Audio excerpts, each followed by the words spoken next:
Welcome back to Mofongo. This is our channel. This is Chef Derek. Chef Vanessa. Welcome back, guys. And working with us today is going to be the lovely Chef Baxter right here. Today we're going to be teaching you guys how we make empanadillas. It's one of our top sellers here at Cleveland Mofongo, and even though we sell a variety of them, we have chicken, beef, pork, pizza, guava and cheese, Nutella and marshmallow, and our absolute newest one is our apple empanadilla, special chef by. That's definitely his. So once again, we're just gonna do a quick video for you guys. We just wanted to show you kind of what we do here as far as like our empanadillas. We're gonna start with our beef mix, of course. So we have our beef mix empanadilla. It has to be cooled down before it touches any kind of our pastry dough of any sort.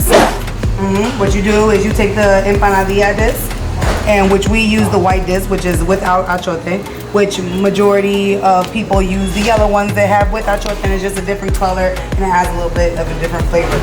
I feel like the white ones are definitely light and crispy, and we just kind of prefer these here. What we do is we have the beef that we've already cooked off, cooled and chilled. You can use any real filling to fill up the empanadilla shells. So what we do is you kind of just scoop the meat on the side, place in the middle for comfortability, and make sure you have a nice neat workstation. Always helps for better productivity. So once you have the meat placed in the center of the shell, what you're gonna wanna do is you're gonna take the two corners, and what I do is I just put it corner to corner, pull back the plastic, and then you squeeze the edges. I do that, I get Chef Baxter all ready and set up, and we just kind of do it in sections. And after I squeeze, I just make sure that it's all really nice and even, and all the meat is gonna be in the middle of the pocket.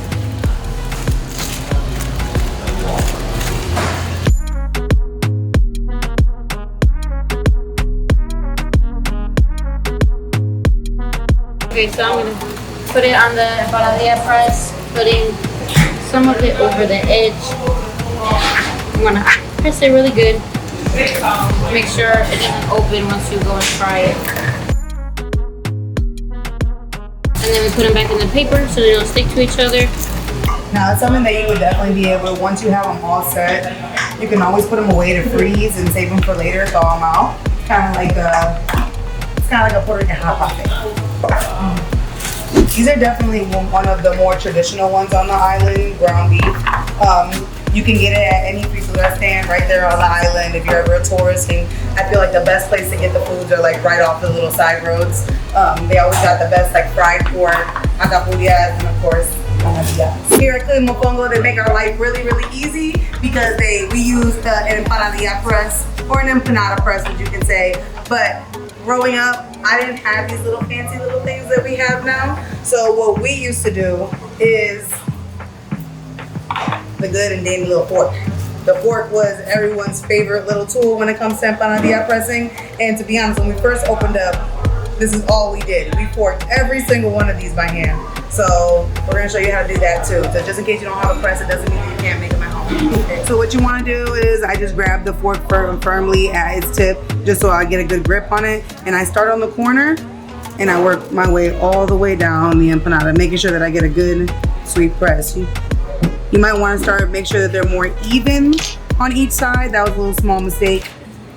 You flip it over, hers are even. So you flip it over and you go the opposite way. So imagine doing this to hundreds of empanadillas a day. The press is a nice dandy tool that anybody might want to consider. And then this is what they might look like traditionally. Put it over the plastic. Same thing, wax paper, keeps them from sticking. And then same thing all the way around the edge. I don't like to go too far in, it kind of pokes the meat. You want to make sure it's nice and closed. You can't let them dry out because then they lose their natural stick to make sure that they stay together. And if they do get a little sticky where they don't want to press, you just dab a little water in the middle and just squeeze them, and then they'll be doing the same thing. Okay.